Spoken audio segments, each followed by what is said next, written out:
pendant l'événement, je suis partie en backstage et j'ai vu des panels Dior, des panels Louis Vuitton, etc. Tout ça, je me suis arrêtée, je me suis dit c'est pour ça que je le fais. Pour venir dans des endroits où de base il y a Dior, il y a Louis Vuitton et ramener de l'urbanisme, ramener nous qui sommes la jeune population de Paris et montrer aux gens qu'on appartient aussi à ça et qu'on peut aussi appartenir à ça. Et c'est pour ça aussi que je l'avais fait au Pullman. Parce que je me rappelle quand je faisais ça, plein de personnes m'ont dit mais c'est de l'art, va dans des galeries d'art, pourquoi tu vas au Pullman, qu'est-ce que tu veux prouver en faisant ça? Moi-même je ne savais pas pourquoi, mais maintenant j'ai compris que c'était pour ça que je voulais le faire en fait, pour montrer qu'on n'a pas juste à être dans la case qu'on nous définit et qu'on peut absolument faire tout ce qu'on veut si on veut le faire. Et c'est pour ça que Shelt est née. Hello, je m'appelle Dioro pour Ependo. T'aimes pas le clap encore. Moi je suis quelqu'un de...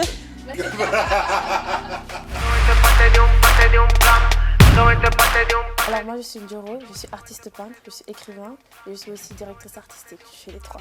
Moi la peinture c'est quelque chose qui est venu avec le temps. De base je suis écrivain, j'écris depuis que j'ai 13 ans et la peinture elle est venue avec le temps, ça s'est ajouté à la peinture et ça a fait mon art. Et aussi la direction artistique aussi et du coup j'ai pris les trois et j'en ai fait mon identité. Et ça, au fil du temps, j'ai voulu instaurer la peinture dans tout ce que je fais et c'est comme ça que je suis devenue artiste peintre. Mais mon art premier c'est l'écriture.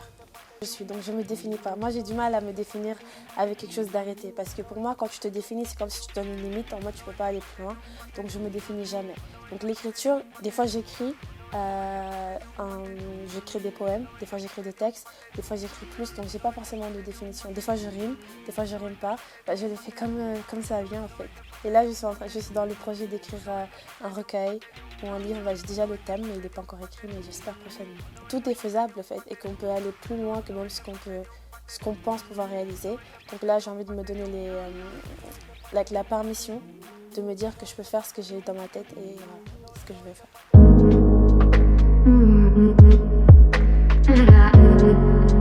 Shelt, comment ça m'est venu? Je pense que l'idée elle me trottait dans la tête depuis 2021 un peu parce que j'ai toujours été une personne qui était, on va dire, différente des gens et qui s'adaptait pas forcément au monde, à la société. Et avant je comprenais pas forcément. Et du coup j'ai appris à me détacher de ça vers 2019, appris à own myself, c'est-à-dire à vraiment être dans mon univers à moi et à me dire, à m'approprier qui je suis, c'est exactement ça, à m'approprier qui je suis, à approprier la différence, approprier la personne que je suis, mon essence on va dire. Et à l'époque j'étais avec mon mentor, un de mes mentors spirituels, et il me donnait tout le temps l'exemple du papillon. Et, vous savez le papillon avant c'était une chenille, parce qu'il ne va jamais se dire il va devenir papillon un jour. Mais pourtant, la chenille devient papillon. Alors que la chenille, avant, il rampait, il ne pouvait même pas marcher.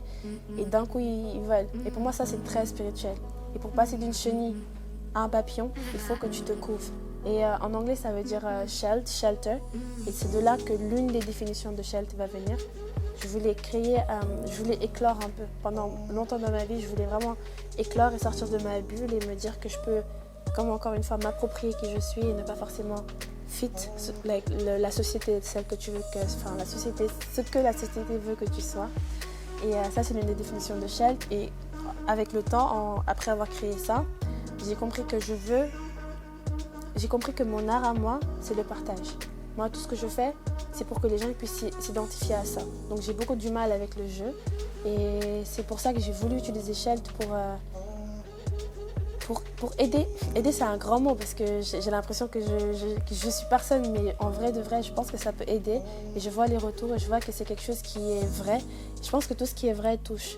Et c'est pour ça que Shelt peut-être touche les gens. Et le premier que j'ai fait un premier événement à Dakar en août au Pullman.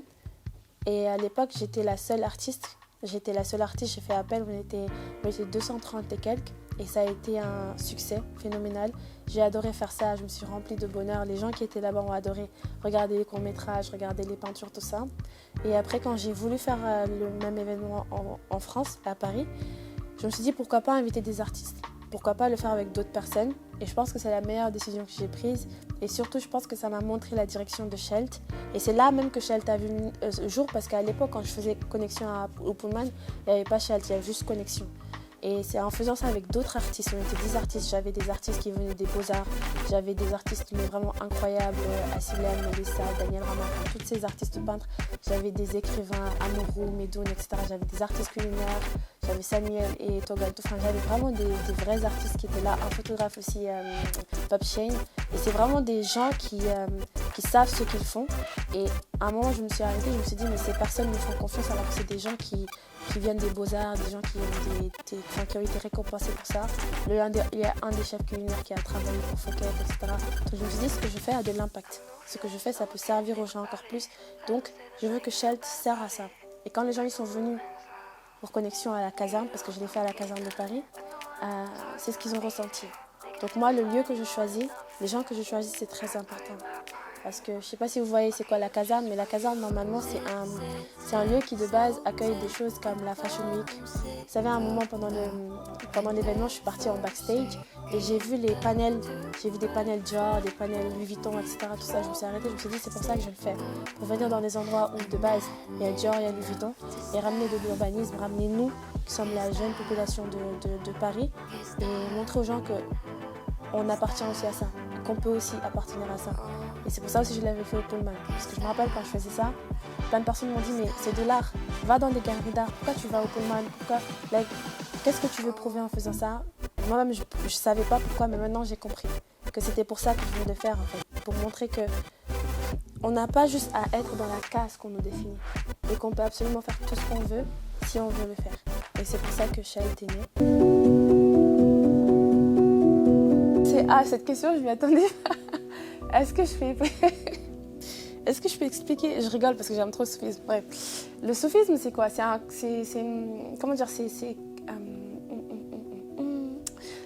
la partie spirituelle, on va dire, de l'islam. C'est tout ce qui te connecte à Dieu. Parce qu'on va dire que l'islam, c'est 3 parties de la religion. Il y a l'islam, l'iman et l'ihsan. L'islam, c'est tout ce que tu dois faire. C'est-à-dire les 5 piliers, tu dois être comme ça, tu dois faire ça. C'est ça qui va te rendre une bonne religieuse pour ce que tu veux. L'iman, c'est un peu plus haut, c'est la foi. C'est-à-dire la foi en Dieu. Il y a 7 piliers. Foi en Dieu, foi aux anges, foi au destin, etc. Et tout. Il faut vraiment avoir la foi parce que tout vient du cœur, la foi. Et l'ihsan, c'est là où se range le soufisme. L'ihsan, c'est tout ce qui est la perfection en Dieu. C'est-à-dire le slogan de l'islam, c'est vraiment de l'ihsan. Du coup, c'est vraiment il faut croire en Dieu comme si tu le voyais. Et si tu ne le vois pas, sache que lui, il te voit. Et si on l'amène dans un truc un peu moins religieux et un peu moins spirituel dans la vie de tous les jours, dans la science, c'est la loi de l'attraction. C'est la loi de la manifestation. C'est-à-dire que dans la loi de l'attraction, qui a été prouvée par tous les scientistes, ils disent que quand tu veux quelque chose, tu le penses et tu l'as. C'est-à-dire que les pensées vont véhiculer ta vie. C'est-à-dire que ce que tu veux que tu as, il faut te mettre dans des énergies pour les obtenir. Et c'est comme ça que tu vas obtenir ça. Et c'est ça l'ihsan, on va dire. Après, l'ihsan, c'est beaucoup plus profond que juste cette phrase. Le soufisme, c'est tout ce que je suis dans le sens où c'est la délivrance. C'est ça qui m'a donné le pouvoir de me dire que je peux être qui je suis à travers le courant Tidjane, parce que moi je suis Tidjane du coup, et la Faïda Tidjani aussi de Baye. C'est ça qui m'a vraiment libérée. Parce que les gens d'habitude ils pensent que la religion ça te met dans une case, au contraire ça t'oppresse, mais quand tu la comprends très bien et quand tu sais vraiment c'est quoi l'essence même de Dieu, c'est là où tu vas trouver ta liberté. Et moi c'est ça qui m'a rendue libre en fait, de penser et de vivre.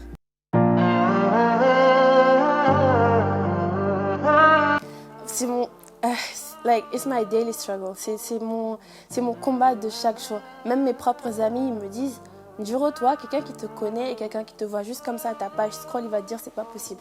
Et je sais. Et j'ai appris à faire la paix avec ça. Parce que je te cache pas que ça m'a beaucoup travaillé tout le temps. Mon aspect intérieur qui est très spirituel et l'extérieur qui est, on va dire, comme je suis comme ça, genre je me fonds, je marche, tu vas jamais te dire celle-là, etc. Et c'est un combat chaque jour.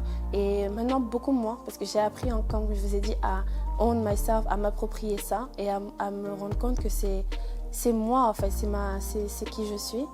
Et je sais que d'habitude, les gens vont se dire c'est pas compatible, mais pour moi, c'est très compatible parce que la spiritualité, elle te libère. C'est pas un fardeau, c'est au contraire, si tu dois être spirituel et religieux et te sentir endoctriné ou vraiment dans une cage, c'est qu'il y a un souci, tu vois. C'est quelque chose qui doit t'apprendre à mieux vivre, à être quelqu'un de beaucoup plus posé, beaucoup plus conscient et beaucoup plus sain. Voilà, moi, la religion, ça rend ma vie très sain. Ça m'évite d'aller dans certaines perditions et aussi ça m'évite d'aller faire du mal aux gens ou juste déshonorer ma famille ou déshonorer qui je suis parce que je me dis, il y a des choses que je dois faire.